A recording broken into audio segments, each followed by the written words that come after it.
WhatsApp guys, आज हम देखने वाले हैं अयोध्या राम मंदिर a new chapter in India journey of unity harmony. प्राण प्रतिष्ठा प्राण प्रतिष्ठा हो चुकी है। मोदी जी भी वहां पर थे, सबने पूरा कार्यक्रम देखा होगा। आई एम श्योर आपने भी देखा। तो भाई आपकी क्या फीलिंग्स हैं जरूर कमेंट करके बताना। मेजर गौरव आर्य सर की वीडियो देखेंगे तो वीडियो होगी काफी इंटरेस्टिंग। करते हैं शुरू। 1 2 3 गो। जय हिंद दोस्तों, मैं हूं मेजर गौरव आर्य और आप देख रहे हैं मेजरली राइट। दोस्तों, महोत्सव चल रहा है प्राण प्रतिष्ठा का श्री अयोध्या में और प्रभु श्री राम घर आ रहे हैं। उत्तराखंड से यानी यूके से लेकर यूके, हर उत्तराखंड से जगह लेकर यूनाइटेड किंगडम, यूनाइटेड किंगडम था। ऐसा सेलिब्रेशन का, ऐसा जश्न का, ऐसा एक एक एक हर्षोल्लास का जो मूड है वो आप देख ही रहे हैं। टीवी वाले आपको दिखा रहे हैं कौन आ रहा है, कौन जा रहा है, बड़े बड़े लोग आ रहे हैं, सब आए हैं भैया, सब। मैं आज इसी चीज़ के ऊपर आपसे बात करना चाहता हूं दोस्तों, लेकिन भावनाएं कुछ अलग हैं और बहुत ज़रूरी हैं, बहुत अहम हैं और मैं चाहता हूं आप इसको समझें।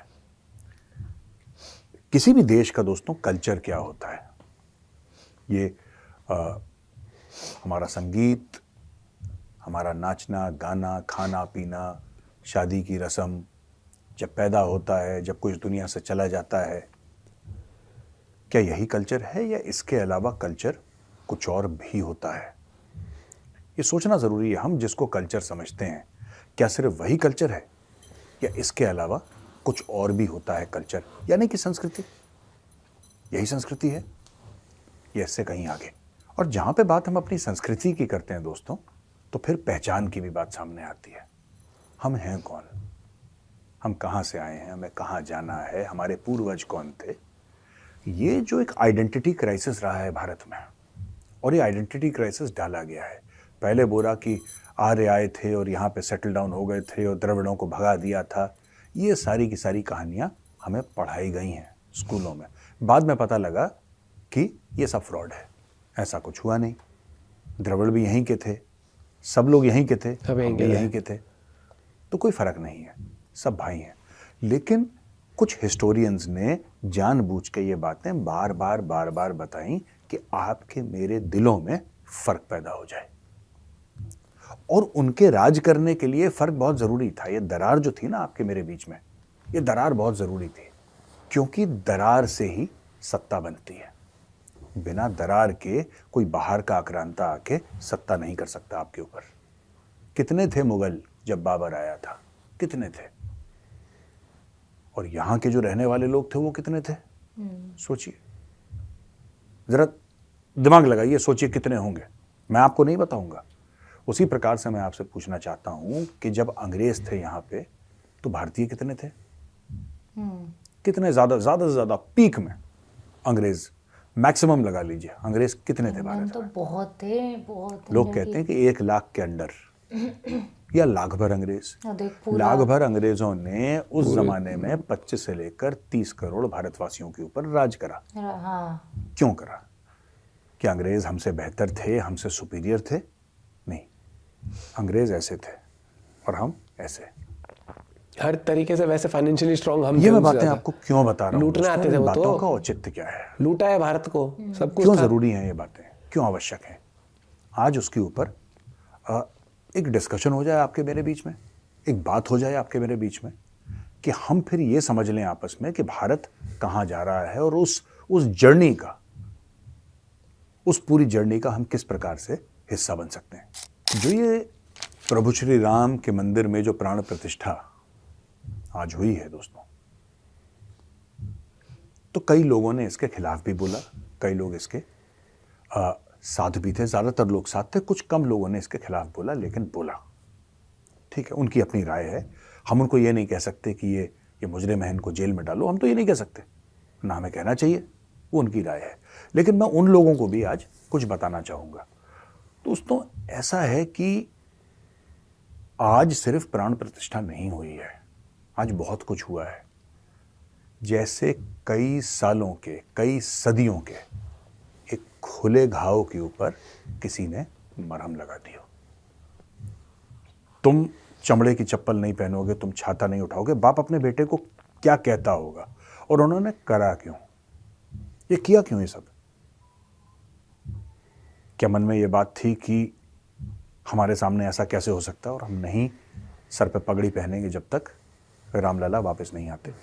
कुछ मन में बोला भावनाएं था रही ना, होंगी, वीडियो लेकिन भी बाप देखी ने थी बेटे हमने। को बोला, बेटे ने अपने बेटे को बोला, बेटे ने फिर अपने बेटे को बोला, और ये सदियों से रीत चली चली है। आई। अब जाके उन्होंने सर पे साफा पहना है। पगड़ी पहनी है, तो वीडियो जिन लोगों का देखी ये कहना है कि यार ये तो ऐसे ही हो जाता है, थी। कोई बात नहीं, ये तो किसी खास पॉलिटिकल पार्टी ने मंदिर बनवा दिया, बात नहीं है पॉलिटिकल पार्टी की, सालों से कब से लोगों बात के कांग्रेस इमोशंस बीजेपी, है बात ये। और किसी पार्टी की है ही नहीं। प्रभु श्री राम इसके बहुत बड़े हैं, बहुत बड़ा, इन सब इन से सब बहुत चीजों ऊपर, से बहुत ऊपर है। He is above all this. और ये बात हमें समझनी पड़ेगी। और आज मैं आपसे ये भी पूछना चाहता हूं कि प्रभु श्री राम की पूजा होती क्यों है आखिर?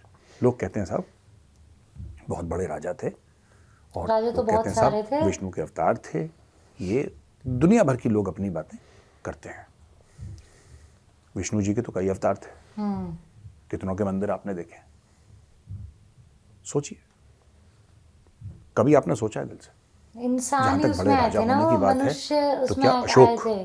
जिनको और क्या अशोक महान भी एग्जाम्पल कहा सेट जाता है, किया उन्होंने। क्या वो बड़े हाँ, राजा नहीं थे? क्या, हाँ। क्या उनका राजपाट श्री अयोध्या से बड़ा नहीं था? क्या चंद्रगुप्त मौर्य कोई छोटे राजा थे? वो बहुत महान राजा थे। समुद्रगुप्त, विक्रमादित्य, चोल साम्राज्य, ये क्या छोटे राजा थे? नहीं, ये बहुत बड़े राजा थे, लेकिन इनकी पूजा नहीं होती है। पूजा सिर्फ प्रभु श्री राम की होती है, क्योंकि वो मर्यादा पुरुषोत्तम हैं। मर्यादा पुरुषों, मैनर्स, उन्होंने रास्ता उनकी दिखाया। दोस्तों, ये जो कैसे रास्ता जीवन जीना दिखाने है, हर वाली एक चीज। बात है, राह दिखाने वाली बात है, हम सब लोग जीवन में कभी कभी खो जाते हैं, और हम में से कुछ हैं जो अक्सर खोए रहते हैं। मुझे जैसे रूट्स, लोग खास। कल्चर, वैल्यूज, कैसे? आप समझ लीजिए कि एक नाव है, नाव अंधेरे समुद्र में जा रही है, तूफान चल रहा है, खूब तूफान चल रहा है, और जो नाव चला रहा है उस केवट को ये लग रहा है कि नाव अब डूबी तो तब डूबी, और जितने भी सवारी है उस नाव में वो अब मरी तो तब मरी। बिजली कड़क रही है, नाव बिल्कुल लहरों में ऐसे ऐसे घूम रही है कि अब डूबे तब डूबे। केवट को खुद नहीं पता है कि नाव उसकी है कहां, उसको जाना कहां है, क्योंकि तूफान ऐसा है। और अचानक दूर, बहुत दूर उसको एक रोशनी दिखाई देती है, एक किरण दिखाई देती है। अंग्रेजी में इसको लाइट हाउस कहते हैं। दूर लाइट से हाउस, उसको एक लाइट हाउस दिखाई देता वो है। दूर से दिख जाता है ना लाइट हाउस पे। वो किरण होती है उम्मीद की। उससे वो शक्ति लेता है और कहता है कि नहीं, मैं दोबारा लड़ूंगा। वो उम्मीद की जो किरण है वो प्रभु श्री राम है। ये कहां भारत जा रहा था? हमें बताया गया कि हमारे राष्ट्रपिता ये हैं। हमें बताया गया कि उन्होंने चरखा चलाया, फिर हमें आज़ादी मिल गई। और पता नहीं चरखा देख के अंग्रेज़ों को अचानक हुआ क्या कि चरखा देख के अंग्रेज़ डर गए या भाग गए, या कुछ ऐसा हो गया अंग्रेज़ों के साथ। और ये सब चीज़ें हमें बताई गई। हमें ये भी बताया गया कि अहिंसा को गले लगाना है, अगर कोई तुम्हें थप्पड़ मारे तो तुम अपना दूसरा गाल आगे करो। यही पढ़ पढ़ के मैं भी बड़ा हुआ। ऐसे तो कोई भी दोस्तों, जब हम कब्जा कर बात जाएगा करते हैं हम पे यार, करुणा कहीं ना की, कहीं। तो क्या प्रभु श्री राम से ज़्यादा किसी में करुणा थी? लेकिन जब बात आई, जब बात करते हैं अपनाने की, एक किस्सा बड़ा अच्छा है कि प्रभु श्री राम भ्राता लक्ष्मण और माँ सीता के साथ वन में जा रहे थे, तो प्रभु श्री राम के पैरों से खून निकल रहा था। जब उनके पैरों से खून निकल रहा था तो लक्ष्मण ने बोला कि भैया आपके पैरों से खून निकल रहा है, आपको शायद कांटे चुभ रहे हैं, तो आप इन कांटों को निकाल लीजिए। नहीं तो प्रभु श्री राम ने ये बोला कि भैया लक्ष्मण, मेरी शरण में जो आता है मैं उसका हाथ कभी नहीं छोड़ता, फिर चाहे मुझे कितना ये भी सुना कष्ट था हो। मैंने। ये कहानियां हैं दोस्तों समझाने के लिए। आप समझिए किस किस फॉर्म में ये स्टोरी टेलिंग है, या एक किस्सा है, एक वाकया है उनके जीवन का, जिसको बताया गया है कि उनके जीवन का ये वाकया है, और आप इससे ये सीखिए। लाइफ में लेसन्स बहुत मिलते हैं। हम बात एग्जाम्पल करते हैं शत्रु के विनाश की, या हम बात करते हैं कर्तव्यपरायणता की, या हम बात करते हैं शौर्य की, हम बात करते हैं निष्ठा की। तो प्रभु श्री राम, ये जितने भी गुण हैं इनकी पराकाष्ठा है। और ये हमारे लिए समझना जरूरी है कि इतने सालों के बाद, आफ्टर सेंचुरीज, भारत को प्रभु श्री राम में दोबारा एक बार फिर अपना लाइट हाउस Lighthouse। वो रोशनी की किरण। क्योंकि हमें हमारे बाप दादाओं ने सिर्फ मंदिर टूटने की कहानियां बताई थी। हाँ हमारे बाप दादा ने सिर्फ ये बताया था कि अयोध्या का मंदिर टूट गया है, काशी का मंदिर टूट गया है, मथुरा का मंदिर टूट गया है, सोमनाथ टूट गया है। हमने यही सुना। और ऐसी हजारों कहानियां, ऐसी हजारों कहानियां। ये सुन सुनकर हम बड़े हुए। ये गजनवी आया था, उसने मंदिर तोड़ा। मैं प्रभु श्री राम के बारे में बात तो अभी थोड़ी सी और करूंगा, लेकिन मैं आपको 2 उदाहरण देना चाहता हूं जो हमारे देश के महानायक हैं। पहली बात मैं करूंगा छत्रपति शिवाजी महाराज की, और दूसरी बात मैं करूंगा गुरु गोविंद सिंह जी महाराज की। गुरु गोविंद सिंह जी। छत्रपति शिवाजी ने जन्म क्यों लिया? छत्रपति शिवाजी ने ऐसा क्या किया?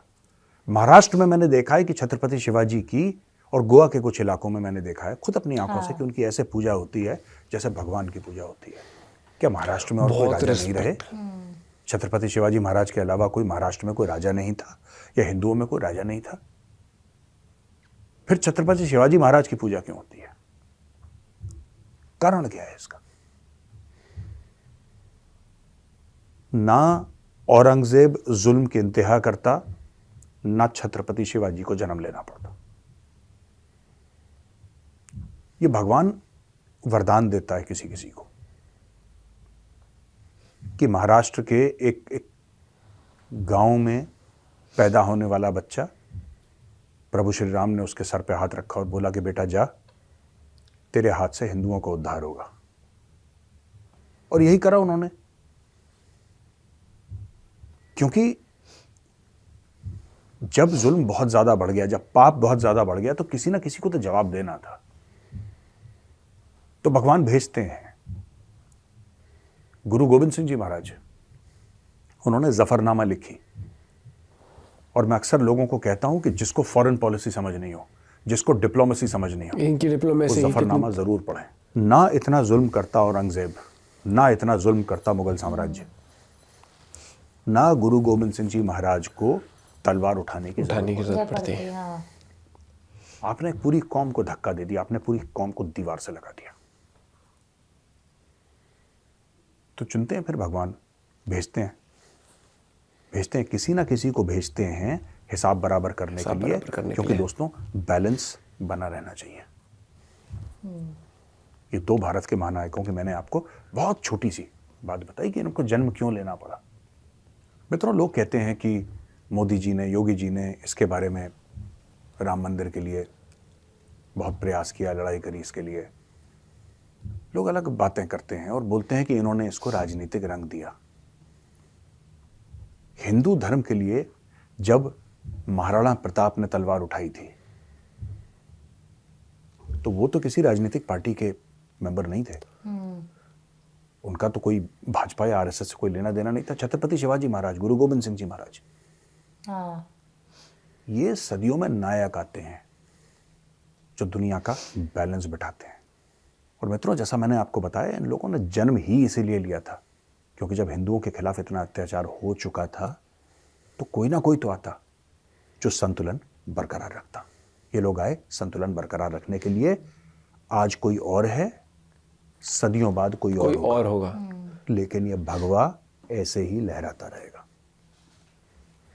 दोस्तों, जहां तक हम प्रभु श्री राम की बात करते हैं, मुझे ऐसा लगता है कि भारत में अब हम लोगों को एक डायरेक्शन मिली है। We were lacking in direction. हमारे पास वो मार्ग था ही नहीं जिस पे हम चलें। हर एक देश का होता, हमारे पास नहीं था, क्योंकि हमसे हमारे राम छीन लिए गए थे। ये दिलों में हमारी माओं ने जब बैठ के हमें सुनाया, हमारी बहनों ने, हमारे भाइयों ने हमें सुनाया, कभी मंदिर गए, तब हमें पता लगा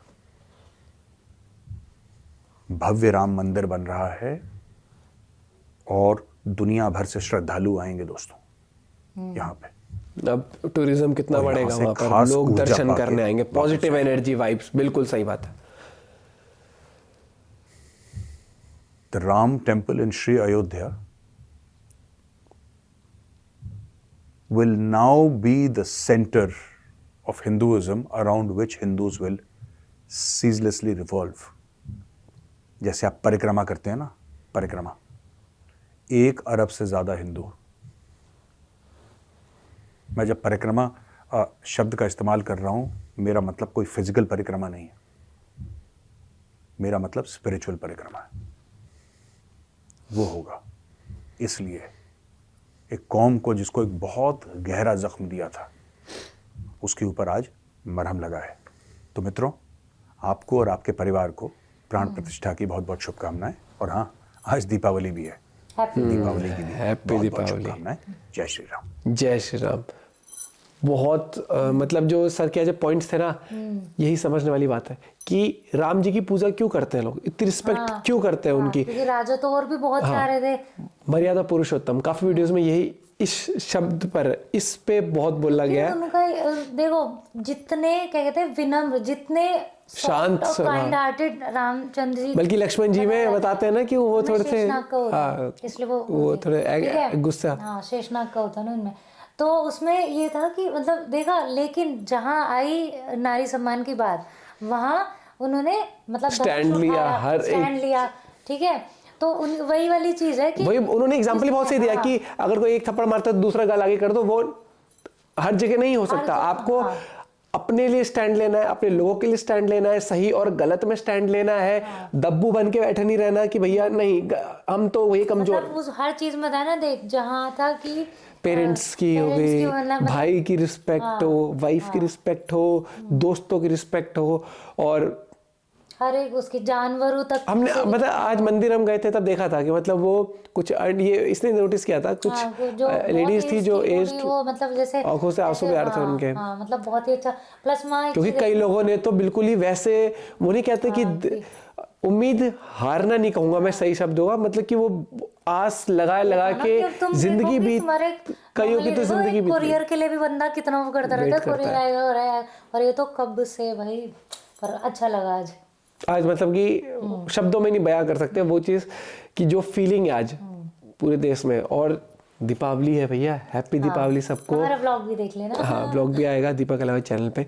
एंड सर ने बहुत सही बोला कि भाई हमें ना सीखना चाहिए। और यहाँ पर एक और चीज़ है कि मुझे देखो, लोग बोलेंगे इस तरह के बोलते, लेकिन मुझे लगता है कि बहुत वक्त बाद ऐसे लीडर्स आए हैं हमारे पास जो इस देश की तरक्की दिखती है, उनके विजन में दिखती है। और जब वो भाषण देते हैं, चाहे मोदी जी हो चाहे योगी जी, उनके भाषण में आप ना वो देखो दम देखते हो, आपको वो लंजू पंजूपना या लुल्लपन नहीं दिखेगा, आपको दिखेगा कि भाई ये हैं जो देश को चला सकते हैं। और वही चीज होती है। ऐसे तो कल को मतलब मैं लोग एक एक शब्द, एक एक बात ध्यान देते हैं और ध्यान से सुनते हैं। आपको कहते हैं ना, आप एक एक बंदे का वोट कीमती होता है, तो वही मैं कहता हूँ कि लीडर भी वही हो कि जो हमारे कीमती वोट के लिए हमें लगे कि वो लायक है, वो वाली बात। बाकी भाई इतना ही कहूंगा। जय हिंद, जय भारत, जय श्री राम। मिलते हैं आप लोगों से कबड्डी के साथ। Bye bye, take care.